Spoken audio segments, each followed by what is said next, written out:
Hello student, good morning and welcome to you my YouTube channel the star classes 4.0।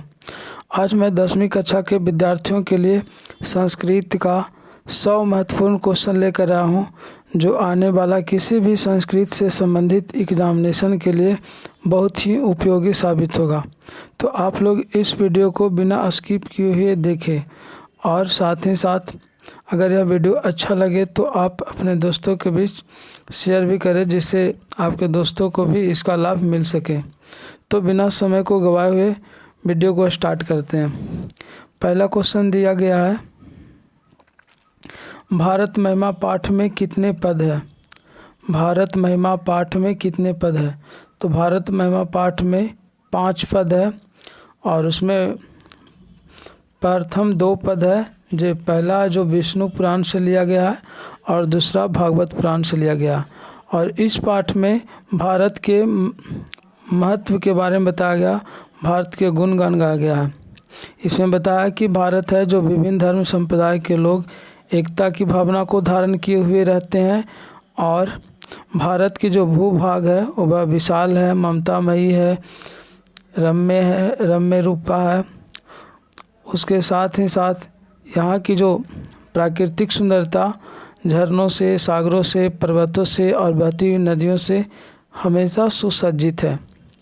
अगला question है, राम प्रवेश राम की कथा किस पाठ में है? राम प्रवेश राम की कथा किस पाठ में है? तो इसका सही आंसर होगा कर्मवीर कथा में राम प्रवेश राम के बारे में बताया गया है, जिन्होंने अपने मेहनत के दम पर, अपने हौसला के द्वारा वह केंद्रीय लोक सेवा परीक्षा में उन्नत स्थान प्राप्त करते हैं और अपना क्षेत्र में लोकप्रिय हो जाते हैं। राम प्रवेश राम के परिवार में कितने सदस्य थे? तो राम प्रवेश राम के परिवार में कुल 4 सदस्य थे। अगला क्वेश्चन दिया गया है, टंकारा गांव किस राज्य में है? तो टंकारा गांव है जो गुजरात में है, और इसी गुजरात प्रदेश के टंकारा नाम गांव में स्वामी दयानंद जी का जन्म हुआ, जिन्होंने समाज में सुधार के लिए आर्य समाज नामक संस्था की स्थापना की। और स्वामी दयानंद जी का जन्म 1824 ईस्वी में हुआ और इनके बचपन के नाम मूल शंकर था। स्वामी दयानंद के गुरु कौन थे? तो स्वामी दयानंद के गुरु बिरजानंद थे, जो आँख से हीन अर्थात अंधे विद्वान थे। रामकृष्ण परमहंस कौन थे? तो स्वामी विवेकानंद के गुरु के नाम था रामकृष्ण परमहंस। अगला क्वेश्चन दिया है, स मासेन व्याकरणम अधीतवान, वह महीने भर व्याकरण पढ़ा। बाक के मासेन पद में तृतीया भक्ति किस सूत्र से हुई है? तो इसका सही आंसर होगा अपवर्गे तृतीया। कालवाचक और मारवाचक शब्द में द्वितीया और तृतीया भक्ति होती है। नेक्स्ट क्वेश्चन है, किस कारक में चतुर्थी भक्ति होती है?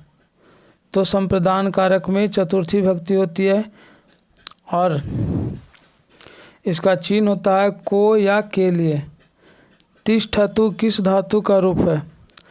तो तिष्ठतु है जो आस्था का रूप है, और तिष्ठतु का मूल धातु आस्था होता है। नेक्स्ट क्वेश्चन दिया गया है, तरुणी में कौन सा स्त्री प्रत्यय है? तरुणी में कौन सा स्त्री प्रत्यय है? तो इसका सही आंसर होगा इंगिस। लिख जोड़ घया से कौन सा शब्द बनेगा? तो इसका सही आंसर होगा लेखा। और लेखिका में टाप प्रत्यय है और लेखन में सत्री प्रत्यय है। गांधी सेतु पुल किस नदी पर स्थित है? तो गांधी सेतु है जो गंगा नदी पर है, और यह एशिया महादेश का सबसे बड़ा पुल था, जिसकी लंबाई कितना है? 5700 मीटर अर्थात 5.7 किलोमीटर, लेकिन अभी इससे बड़ा भी पुल बन चुका है जिसकी लंबाई कितना है, तो उसका 9.15 किलोमीटर है, जो अभी फ़िलहाल में जो ये असम में है। और गांधी सेतु पुल है जो पटना के उत्तर में है और गंगा नदी पर है, और इसे कह सकते हैं कि एशिया महादेश का सबसे बड़ा पुल है, और पटना के उत्तर दिशा में गंगा नदी बहती है, उस पर ही बनाया गया है, जो वैशाली और पटना को जोड़ती है। शीश का पहला क्षौर कर्म अर्थात केशों को काटना किस संस्कार में होता है? तो इसका सही आंसर होगा शीश का पहला क्षौर कर्म केशांत संस्कार में होता है। और इसी का एक और नाम है गोदान संस्कार, जिसमें केशांत यानी कि मुंडन होता है, तो इसमें ब्राह्मण को दान दिया जाता है, इसीलिए इसका दूसरा नाम गोदान संस्कार भी कहते हैं। साहित्य ग्रंथेषु अस्य नामांतरम गोदान संस्कार प्राप्यते। संस्कृत ग्रंथों में इसका दूसरा नाम गोदान संस्कार भी प्राप्त होता है। अगला क्वेश्चन दिया गया, क्वेश्चन नंबर 13, जात कर्म किस संस्कार के अंतर्गत आता है? तो जात कर्म है जो शैशव संस्कार में आता है। शैशव संस्कार में 6 संस्कार होते हैं, जात कर्म, नामकरणम, अन्नप्रशासनम, चूड़ाकरण, कर्णभेदा, और एक हो गया निष्क्रमण। सुलभा कौन है? तो जो सततम प्रियवादिना है, जो सुलभ है, अर्थात मीठा बात बोल करके अपना काम बनाने वाले लोग बहुत ही आसानी से मिल जाएंगे, लेकिन कटु वचन बोल करके सही रास्ता दिखाने वाले लोग इस संसार में दुर्लभ है, बहुत मुश्किल से प्राप्त होते हैं। उसके साथ साथ ही श्रोता भी दुर्लभ है, अर्थात कटु वचन बोलने वाले और सुनने वाले बहुत ही दुर्लभ है। अगला क्वेश्चन दिया गया है, नीति श्लोका पाठ। नीति श्लोका पाठ में कितने श्लोका है? तो नीति श्लोका पाठ में कुल 10 श्लोका है, जो बहुत ही ज्ञानवर्धक है। जीवन से संबंधित नियमों को इसमें प्रस्तुत किया गया है। शिक्षा कर्म परम गति। शिक्षा कर्म है जो परम गति है, रिक्त स्थानाम की पूर्ति करें। तो शिक्षा कर्म जीवनस्य परमागति, पढ़ाई ही जीवन की परम गति है, अर्थात जीवन में ऊंचाइयों को और या सपने को सत्य करने के लिए शिक्षा का बहुत बड़ा योगदान है। शिक्षा ही वो हथियार है जिससे हर एक प्रकार के बाधा को तोड़ा जा सकता है। Pen is the mightier than a sword. Next question दिया गया है, स्वामी दयानंद के लिए कौन सा पर्व उद्बोधक सिद्ध हुआ? तो इसका सही आंसर हो जाएगा स्वामी दयानंद के लिए कौन सा पर्व उद्बोधक साबित हुआ? तो ये था शिवरात्रि महापर्व। रमण्यानि तीर्थानि सजयन्ति, रिक्त स्थान को उचित विकल्प से भरे। रमण्यानि तीर्थानि सजयन्ति, तो रमण्यानि तीर्थानि, और इसमें क्या कहा है? रिक्त स्थानों को पूरा करना है, इसमें भरा जाएगा रतिम। सही आंसर होगा रतिम। रमण्यानि तीर्थानि रतिम सजयन्ति, अर्थात सुंदर तीर्थ है जो प्रेम को बढ़ाते हैं, तृप्ति दिलाता है। रति मतलब होता है तृप्ति या संतुष्टि। सुंदर तीर्थ जो है तृप्ति को बढ़ाता है। कर्णभारम रूपये की कथा कहाँ से ली गई है? तो कर्णभार की जो कथा है वह महाभारत से लिया गया है।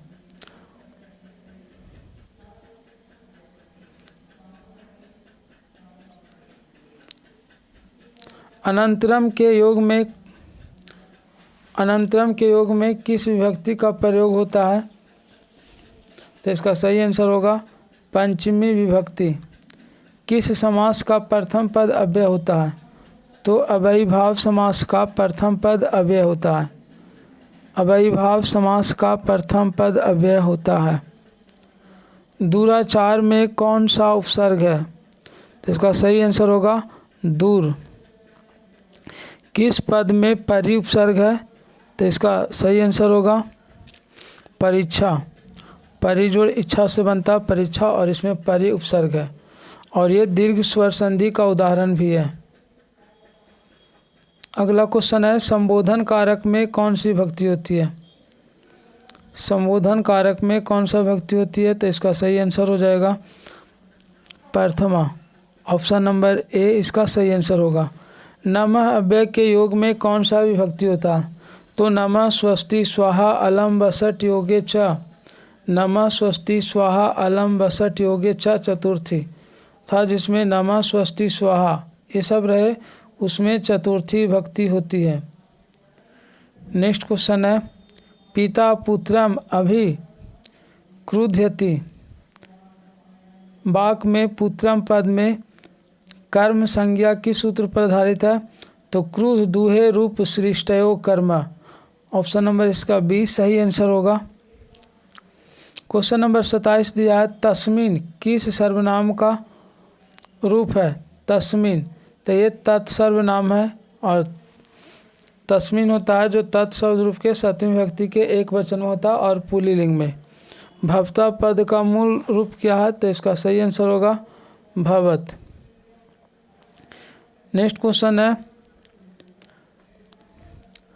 नंस्यति का मूल धातु क्या है?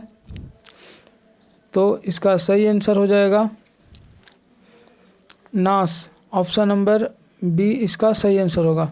पट किस लकार का रूप है? तो लोट लकार का रूप है।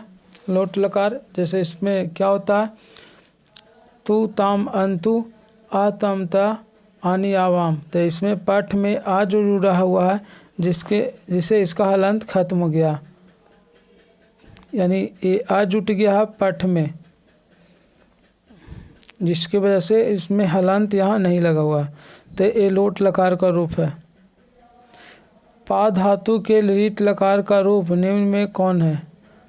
पा धातु के लीट लकार में स्यति स्यता वाला रूप चलता है, तो यहाँ पास यति ऑप्शन नंबर बी इसका सही आंसर होगा। और पिवती है जो लट लकार में है, ये है जो भूतकाल में है यानी कि लंग लकार, और ये है जो लोट लकार। तो यहाँ लीट लकार की बात किया तो ये पास यति इसका सही आंसर होगा। कभी भी में कौन सा विभक्ति है? तो जैसे लताभी में तृतीय विभक्ति होता है वैसे ही कभी भी में यहाँ तृतीय विभक्ति होगा। ऑप्शन नंबर बी इसका सही आंसर होगा। अगला क्वेश्चन है प्रच धातु का लोट लकार प्रथम पुरुष एक वचन में क्या होगा? प्रच धातु का लोट लकार, प्रच धातु का लोट लकार प्रथम पुरुष एक वचन में क्या होगा? तो इसमें तू होगा। तो यहाँ हो जाएगा ऑप्शन नंबर सी प्रीछतु। ऑप्शन नंबर इसका सी हो जाएगा। असमान किस शब्द का रूप है? असमान किस शब्द का रूप है? तो यहाँ आप लोग को पता होना चाहिए अहम अवाम बयाम माम अवाम असमान, यानी कि इसका मूल रूप होता है अस्मद और ये अस्मद शब्द रूप के द्वितीय विभक्ति का बहुवचन रूप है। अहम अवाम बयाम माम अवाम असमान मया बाभ्याम असंभव इस तरह से इसका रूप चलता है, तो ये द्वितीय विभक्ति का रूप है अस्मद शब्द का। नेक्स्ट है सिख संप्रदाय के गुरु कौन थे? सिख संप्रदाय के गुरु कौन थे? तो यहाँ ऑप्शन नंबर बी सही आंसर होगा। सिख संप्रदाय के 10वां गुरु गुरु गोविंद सिंह थे, और अगर पहला गुरु की बात किया जाए तो सिख संप्रदाय के प्रथम गुरु गुरु नानक जी थे। पटना किस शब्द से बना है? तो पटना है जो पतन शब्द से मिलकर के बना है। पतन जिसका मतलब होता है गिरना। जैसा कि हुआ था क्या कि मध्यकाल में पटना 1000 वर्ष तक पिछड़ गया था, अर्थात पटना का पतन हो गया था, जिसी के कारण पाटलिपुत्र से इसका नाम बदल करके पटना रखा गया। पृथक अर्थात अलग के भाव में किस कारक का प्रयोग होता है? तो इसमें अपादान कारक होता है। जैसे पेड़ से पत्ते गिरते हैं तो वृक्षात पत्राणि पतन्ति, पेड़ से पत्ते गिरते हैं तो वृक्षात पत्राणि पतन्ति। अलग होना, चाहे जहाँ से कोई चीज़ उत्पन्न होता है उसमें पंचमी विभक्ति होता है। अनुयाना महतो महयाना, सूक्ष्म से सूक्ष्मतम और महान से महान। आत्मा है जो प्राणी के हृदय रूपी गुफा में विद्यमान रहती है। सूक्ष्म से सूक्ष्मतम और महान से महान आत्मा प्राणी के हृदय रूपी गुफा में विद्यमान रहती है। और पूछ रहा है कि यह किस उपनिषद से है, यह किस उपनिषद से है? तो इसका सही आंसर हो जाएगा कंठोपनिषद। कंठोपनिषद ऑप्शन नंबर इसका सी हो जाएगा। ईशावास्य उपनिषद से कौन होगा? तो इसमें होगा हिरण्यमेन पात्रेण सतस्य पीता मुखम पुसन पावनी तस्य धर्माय। पावनी इस तरह से था, सोने के पात्र से सत्य का मुख ढका हुआ। मुंडक उपनिषद से कौन वाला था? तो सत्यमेव जयते नानिरीतम, सत्यमेव जयते है जो मुंडक उपनिषद से लिया गया है। आगे है क्वेश्चन नंबर 39। अपावृणु पद का अर्थ क्या है? तो अपावृणु मतलब होता है हटा दे। बहंता पद का अर्थ क्या होता है? तो बहंता मतलब होता है धारण करते हैं। विभिन्न धर्म संप्रदाय के लोग भारत में एकत्व भावम बहंता बसंती, एकता की भावना को धारण किए हुए रहते हैं। तो इसका सही आंसर होगा option number C. Question number 41 दिया गया है, सर्वत्र अव्यय पद में कौन सा प्रत्यय है? तो जितना भी त्रा जिसके अंत में है सब में त्रल प्रत्यय है। जैसे अगर बात किया जाए यत्र तत्र कुत्र यत्र, ये सब जितना भी है सर्वत्र सब में त्रल प्रत्यय है। किस पद में तल प्रत्यय है? तो इसमें होगा निपुणता, निपुण जोड़ तल, निपुणता, सभ्यता, मानवता, जनता, ये सभी में जिसमें ता आ रहा सब में तल प्रत्यय है। अगला क्वेश्चन दिया गया है क्वेश्चन नंबर 43। तुमुन प्रत्यांत था, तुमुन प्रत्यय के अंत में पद निम्न में से कौन सा है? किसके कौन सा शब्द है जिसके अंत में तुमुन प्रत्यय है? तो ए इसका सही आंसर होगा अध्येतुम, अध्ययन करने के लिए। वक्तव्य में कौन सा प्रत्यय है? तो वक्तव्य में तबियत प्रत्यय है। ऑप्शन नंबर डी इसका सही आंसर होगा। दक्षिण भारत संस्कृत लेखिका कौन है? तो इसका सही आंसर होगा ए शीला भट्टारिका, देव कुमारिका, राम भद्राम्बा जैसे दक्षिण भारत के महत्वपूर्ण लेखिकाएं हुए। आगे क्वेश्चन है, विजय भट्टारिका किसकी रानी थी? तो विजय भट्टारिका ये चंद्रादित्य की रानी थी और विजय भट्टारिका का दूसरा नाम था विजयांका जो श्याम रंग के थी। अगला क्वेश्चन दिया है, धाविका में कौन सा स्त्री प्रत्यय? धाविका में कौन सा प्रत्यय? तो धाविका में टाप प्रत्यय है। धाविका मतलब होता है दौड़ने वाली, ऐसे भी टाप है जो स्त्री प्रत्यय है। पठत का स्त्रीलिंग रूप क्या? पठंती। धन्यास्तु का संधि विच्छेद क्या होगा?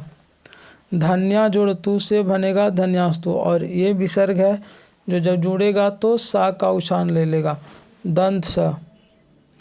अगला है अन्य च में कौन सी संधि है?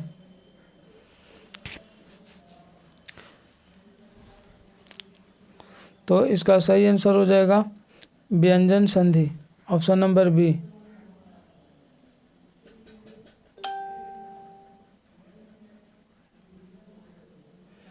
व्यंजन संधि इसका होगा। कटय का अर्थ क्या होता है? तो आसनों से, ऑप्शन नंबर बी।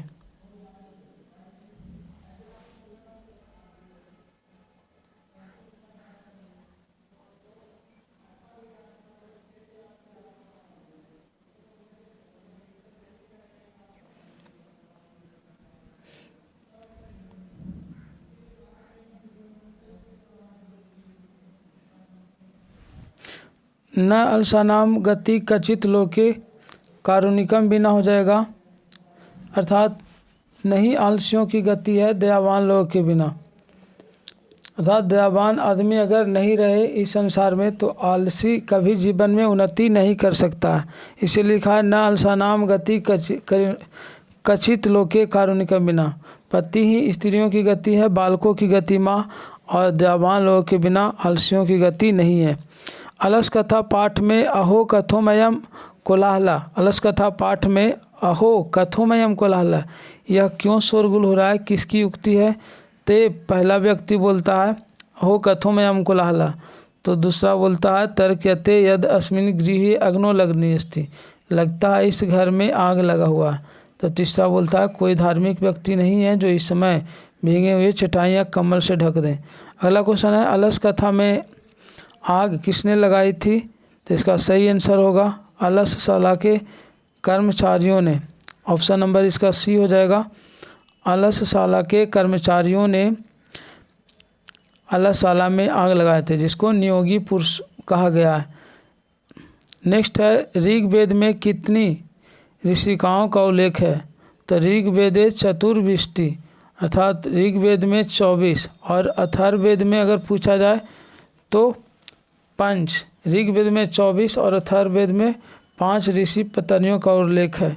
और अगर बृहन्नायक उपनिषद लौकिक संस्कृत साहित्य में अगर बात किया जाए तो लौकिक संस्कृत साहित्य चत्वारिशत अर्थात 40 कवित्रियों का 150 पद इधर उधर स्पष्ट रूप से प्राप्त होता है।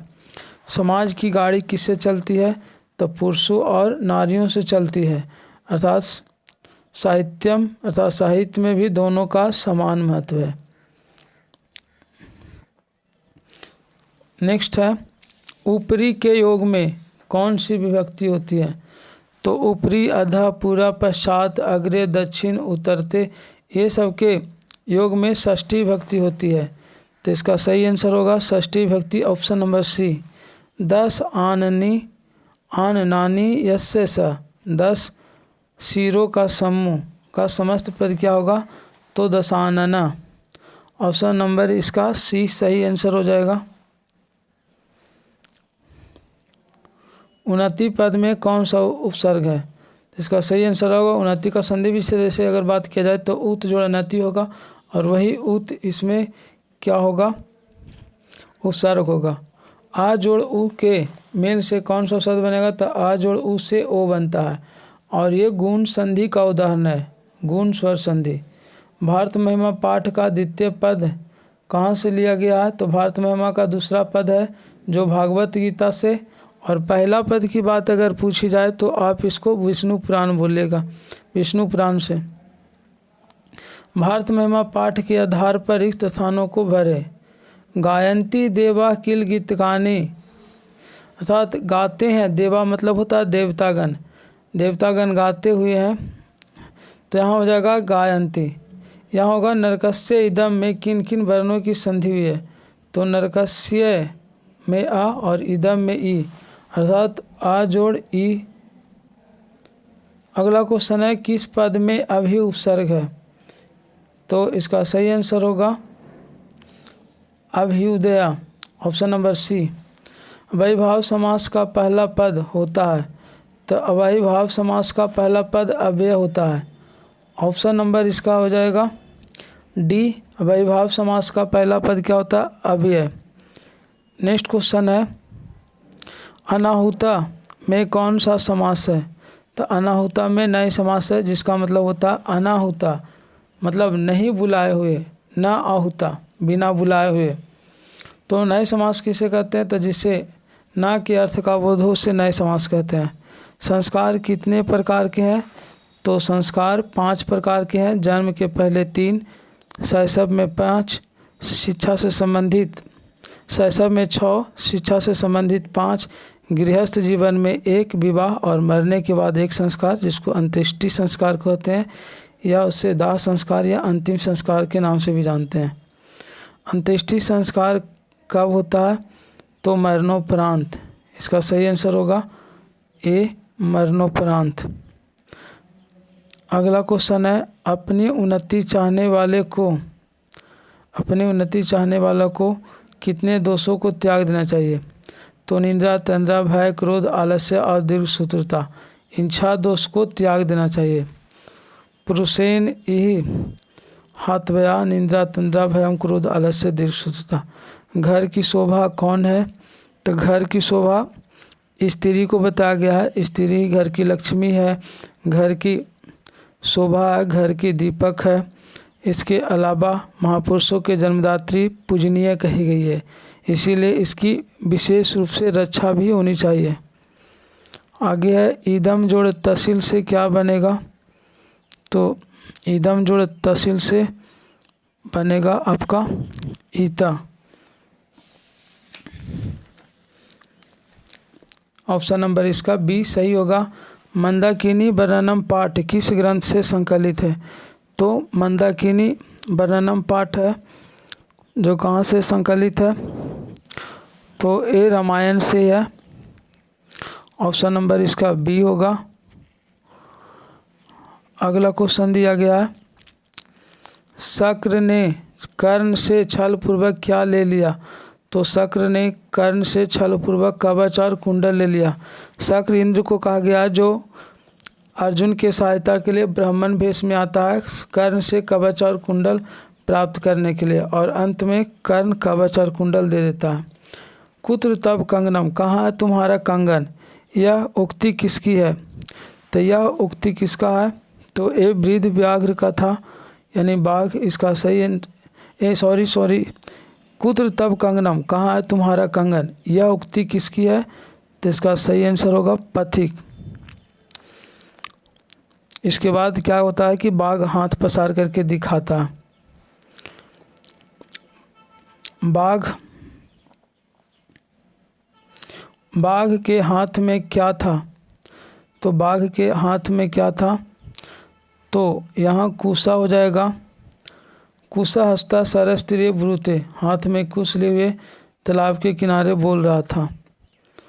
तो सही आंसर कुश होगा। नेक्स्ट क्वेश्चन दिया गया है, सीता रामचंद्र से आसित, सीता रामचंद्र की थी, तो इसका सही आंसर होगा प्रिया। लौकिका पद का प्रकृति प्रतिभाग क्या होगा? तो इसमें ठक प्रत्यय होगा, तो लोक जो ठक से बनेगा लौकिका। ऑप्शन नंबर ए इसका सही आंसर होगा। दृष्टा में कौन सा प्रत्यय है? तो दृष्टा में अक्त प्रत्यय है। शिक्षक जो टाप से क्या बनेगा? तो इसका होगा शिक्षिका। ऑप्शन नंबर डी इसका सही आंसर होगा। आगे दिया है, तथा प्रविष्टि ब्रह्म रूपेण शक्र, तब प्रवेश करता है ब्राह्मण के रूप में शक्र कहने का मतलब इंद्र। रेखांकित पद को प्रश्न निर्माण करे, यानी शक्र को हटाना है और वहाँ प्रश्नवाचक शब्द रखना है, तो उसके स्थान पर हो जाएगा का, मतलब कौन ब्राह्मण के रूप में प्रवेश करता है। क्रिया के जनक को कहते हैं, तो क्रिया के जनक को कहते हैं कर्ता। नेक्स्ट क्वेश्चन है, किस वाक्य में कर्तृकर्णयों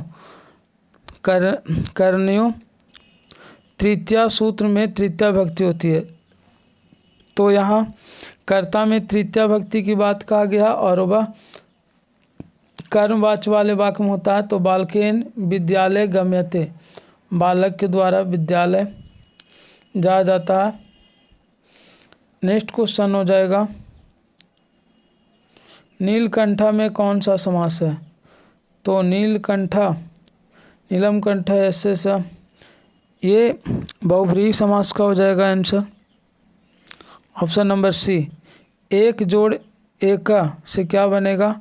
तो इसका सही आंसर होगा एका। ऑप्शन नंबर बी हो जाएगा। विच्छेद में कौन सी संधि है? तो विच्छेद में व्यंजन संधि है। पावका का संधि विच्छेद क्या होगा? तब पावका इसका हो जाएगा पाव जोड़ अका। ऑप्शन नंबर इसका सी सही आंसर होगा।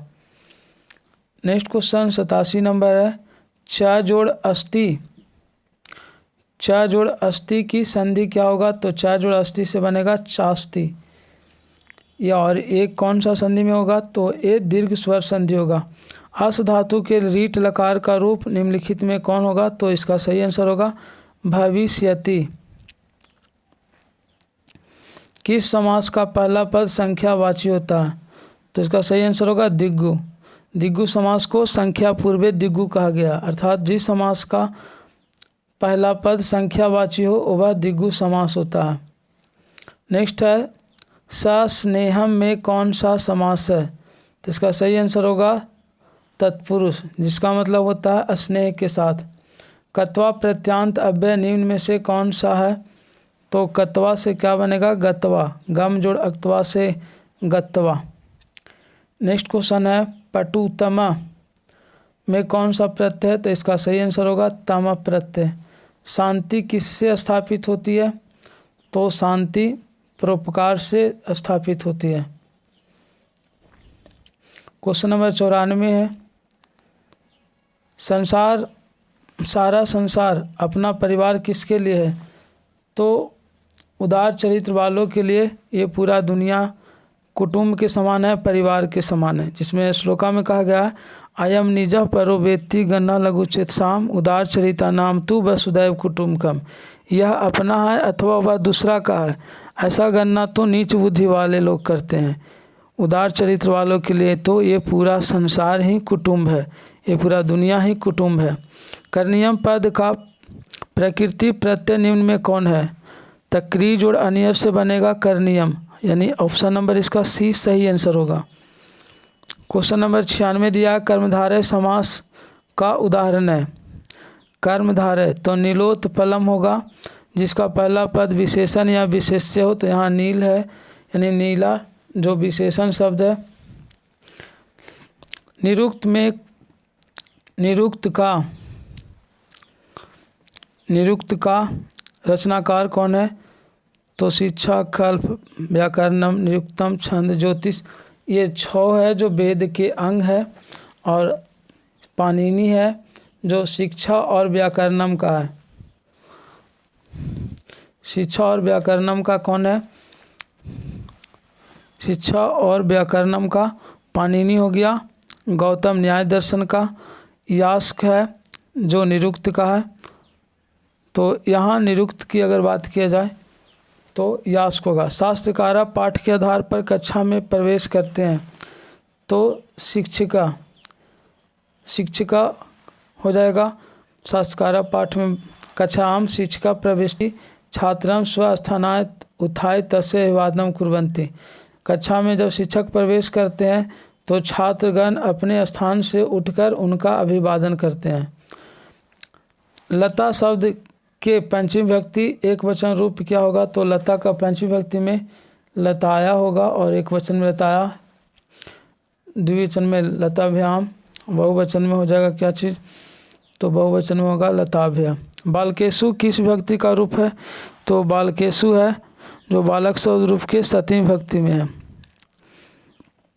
Thank you so much watching this video. मिलते हैं इसी तरह के अगले वीडियो में, तब तक के लिए धन्यवाद।